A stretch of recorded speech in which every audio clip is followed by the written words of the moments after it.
Oke, ketemu lagi dengan Mongol di konten YouTube Mongol Stress Channel. Hari ini Kak Mongol akan membahas mulai dari janji Kak Mongol yang sempat Kak Mongol posting di Instagram bahwa Kak Mongol pengen belajar, pengen memberitahu tentang satu konten yang judulnya Menguak Tabir Kegelapan. Kenapa Kak Mongol pengen belajar menguak tabir kegelapan? Karena melihat perkembangan saat ini dengan adanya pandemi, banyak orang akhirnya dia lebih condong untuk mencari jalan pintas daripada dia percaya dengan kebaikan Tuhannya. Ya kan, banyak orang yang akhirnya lebih terpapar dengan penggandaan uang, pesugihan, dan sebagainya yang sejujurnya itu juga dari sisi kebenaran menurut catatan agama adalah sebuah hal yang dianggap bagian dari dosa. Kalau di agama Muslim dibilang bagian dari musyrik karena menduakan Tuhan. Tapi kita nggak bisa bilang itu nggak benar. Kita nggak bisa bilang itu nggak ada. Justru kita harus ingat bahwa itu ada.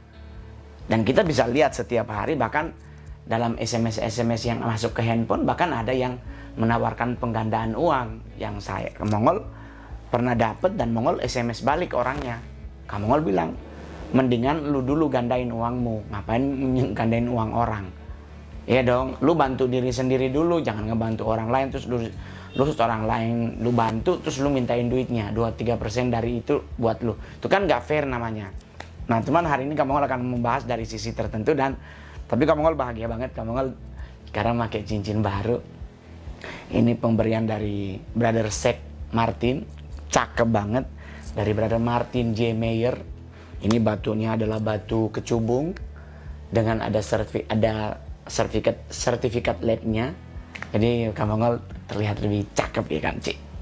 Buat Brother Martin, thank you banget. Jadi hari ini kita ngebahas tentang sisi dunia kegelapan. Jadi dunia kegelapan itu adalah salah satu dunia yang sejujurnya paling dekat dengan kita, khususnya yang namanya teritori. Jadi setiap wilayah memiliki teritori sendiri. Karena kalau kita bicaranya di podcast sebelumnya bahwa manusia untuk cari duit perginya ke dukun, ya kan? Dia ke sini, dukun kan nanti dia ke atas. Nah, dukun gak akan pernah bisa sampai di level sini. Nggak akan mungkin. Dukun hanya bisa sampai di level ini. Karena di level ini dan level ini itu udah wilayahnya udah lebih spesifikasi lagi, udah lebih horor. Karena udah menyangkut jiwamu. Kalau level ini itu namanya teritori.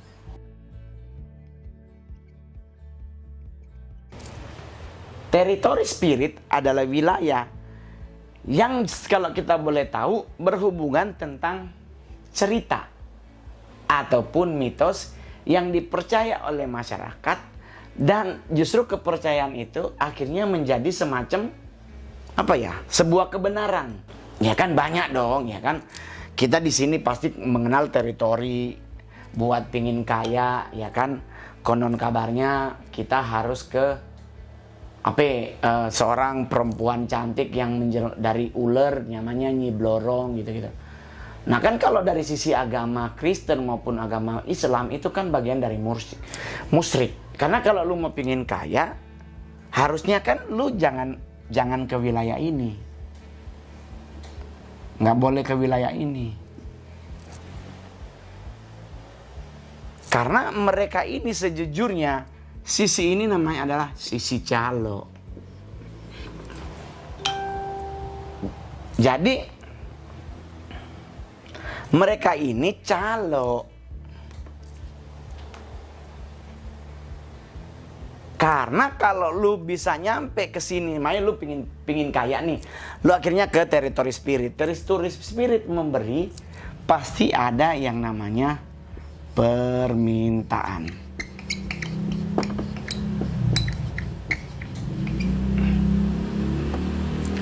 Mereka pasti akan minta something. Itu yang di top dengan nama tumbal. Ya kan? Nah, lu minta kekayaan ke mereka, dia mintanya tumbal. Ya kan, contoh, dia minta tumbal 1 ekor sapi, 2 ekor kambing. Dan Anda sebagai orang muslim ngasih gitu. Karena udah kepepet, udah nggak tahu lagi kemana.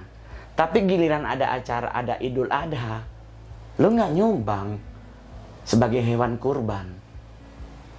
Tapi lu lebih percaya ke mereka.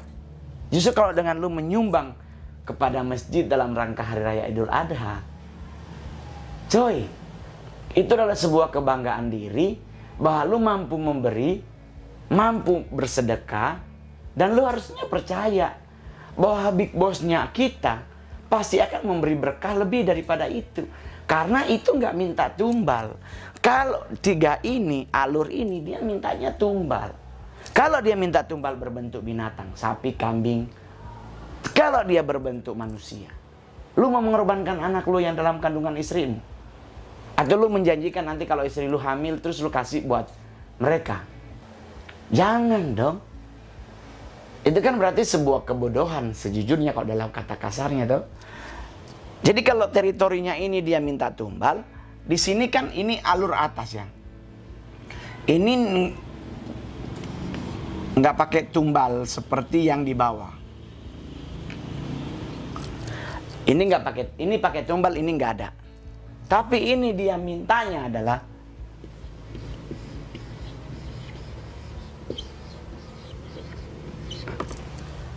udah dia ngambil, langsung diambil jiwamu.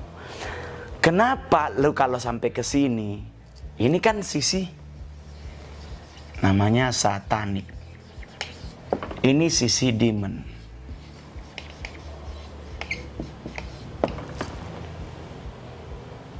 Nah, kalau lu udah nyampe ke titik di sini, sini ngasih kekayaan, dia nggak minta tumbal, tapi dia langsung ambil. Jadi dia sini tidak meminta.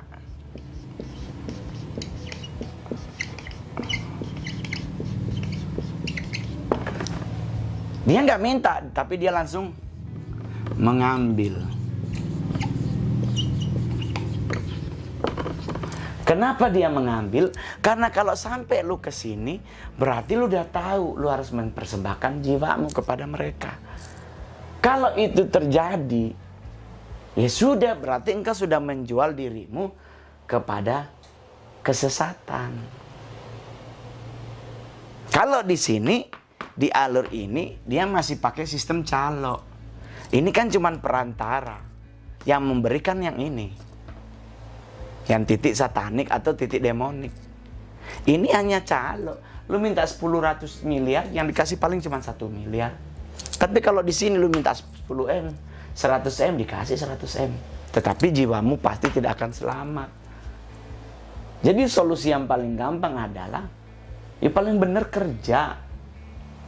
Buat teman-teman yang beragama muslim, datengin ibumu. Kan ibu ayah. Datengin orang tua perempuan. Datengin ibumu. Lu minta maaf sama beliau. Mungkin udah terlalu nakal, sering nyakitin hatinya.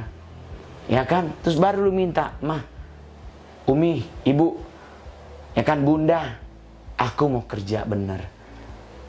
Aku mohon doa restu." Pasti dikasih restunya, pasti lu didoain. Dan di saat lu melangkah bekerja, jangan berharap langsung jadi. Tapi kan setidaknya pematangan diri, bekal untuk lu bisa sukses karena ada topangan ibumu. Doa ibumu itulah doa yang paling gampang dijabah sama Tuhan. Kalau di agama Kristen, doa ayah dan ibumu tuh paling didengar oleh Tuhan. Nah, kalau lu melangkah dalam hidup disertai dengan doa orang tuamu, kira-kira lu akan mengalami kegagalan? Bisa. Kalau akhirnya lu hopeless di tengah jalan, menyerah. Kamu ngol aja nggak ada doa ibu, kamu ngol bisa sukses, gitu. Jadi teman-teman, ini ingat, ini by tumbal, ini tidak minta tumbal tapi langsung ngambil jiwa. Ingat. Jadi ini kalau dari sisi perdukunan, ya. Nih kamu ngol kasih itu lagi nih. Baru yang kedua, kalau kita bicara tabir kegelapan. Di tabir kegelapan itu induknya namanya induk dari kegelapan adalah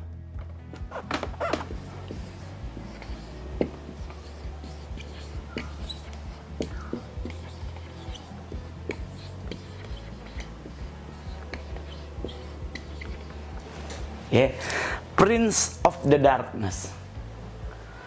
Pangeran dari kegelapan. Pangeran dari kegelapan, dia siapa sebenarnya? Inilah salah satu dari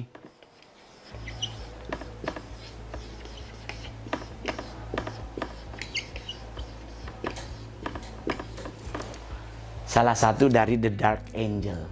Malaikat kegelapan yang memberontak kepada Tuhannya, dibuanglah, akhirnya melahirkan salah satunya Prince of the Darkness. Prince of the Darkness, dia di mana letaknya mereka? Nih, posisi mereka adanya di mana? Adanya di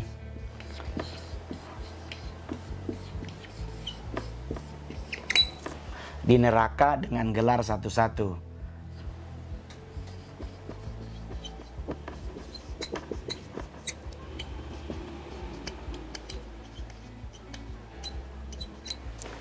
Dia ada hierarkinya. Ada rank 1, ada rank kedua, ada rank ketiga. Yang paling kuat ada di rank 1. Ada namanya Abaddon. Ada lagi namanya yang mungkin kenal-kenal, ada namanya Belet.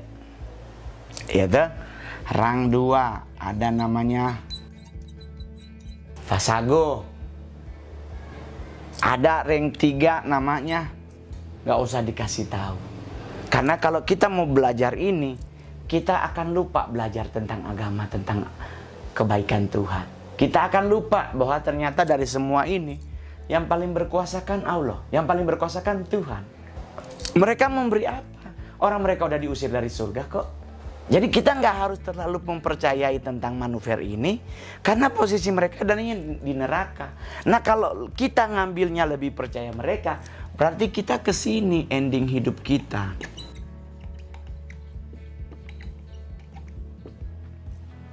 Jadi teman-teman kan nggak mungkin mau perginya ke sini bersama dengan Prince of the Darkness.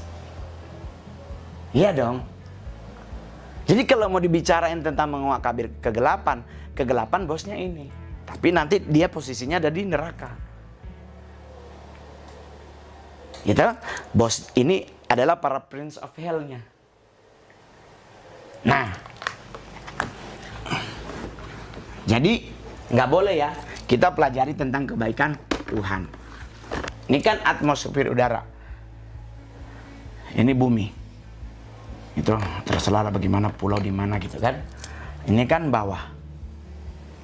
Ini namanya underworld.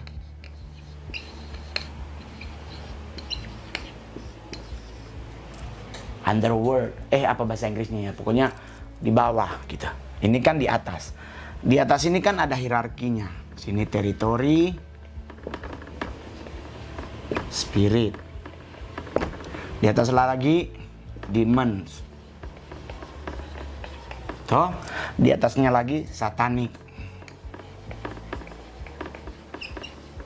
Toh. Nah, ini kan dari sisi kegelapan. Ya toh? Kalau dari sisi kebenaran beda coy. Jadi kalau dia adanya di underworld ini, kalau di sisi kebenaran ini kebalik. Jadi ini dari sisi kegelapannya. Ingat, sisi kegelapan ini bumi. Ya kan, ini bumi. Kamu nggak bisa gambar global, nggak hatam, nggak jago gitu. Ini taruhlah ini bumi, toh. Di bawahnya itu ada dunia di bawah, toh. Dan konon kabarnya kan neraka tidak di atas, neraka itu adanya di bawah. Nah di bawah ini kan ada berbentuk kingdom.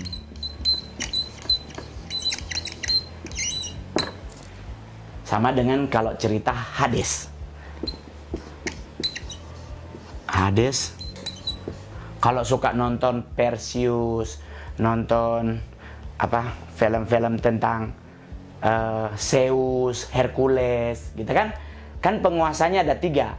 Ada Zeus penguasa langit, penguasa air Poseidon, penguasa alam bawah underworld adalah Hades.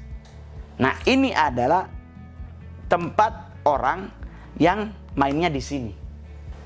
Ingat baik-baik. Kalau Anda mainnya nyari dukun, percaya sama ini, percaya sama ini, percaya sama ramalan ini, percaya sama orang ini, Anda mainnya berarti di daerah ini. Ending hidupmu pasti akan ke underworld, ke bawah. Di agama Kristen juga sama. Mereka yang bermain di dunia kegelapan nggak akan bisa Tuhan tolong hidupnya. Karena berarti engkau sudah melakukan hal yang sangat fatal. Agama Islam dibilang musyrik, agama Kristen dibilang menduakan. Ya kan? Keluaran 20, jangan ada padamu Allah lain di hadapanmu, di hadapanku. Jangan membuat bagimu patung yang menyerupai apapun yang ada di langit, di bawah bumi, di bawah air dan sebagainya. Ya kan? Berarti engkau sudah melakukan sesuatu yang fatal, Tuhan gak suka. Ya kan? Nah, kalau di sisi kebenaran, ini sisi kegelapan ya, ini sisi kegelapan. Kalau sisi kebenaran,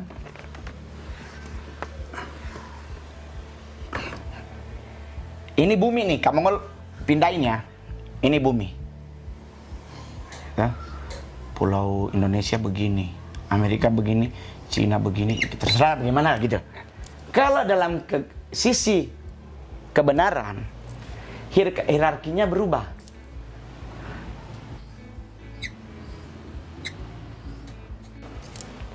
Perubahannya di mana? Ini angels, ini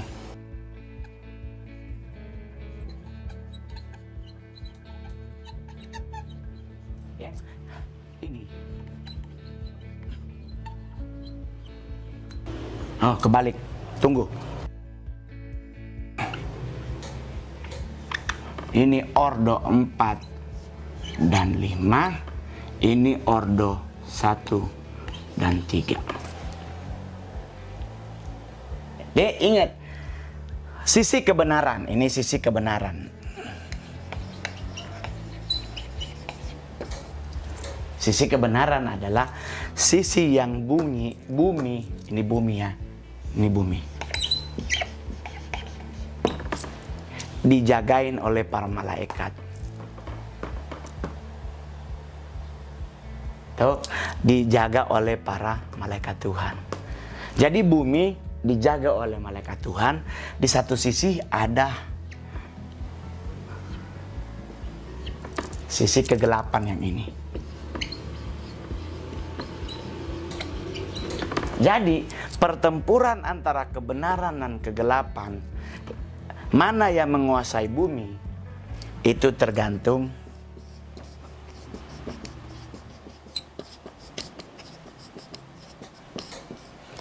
seberapa banyak manusia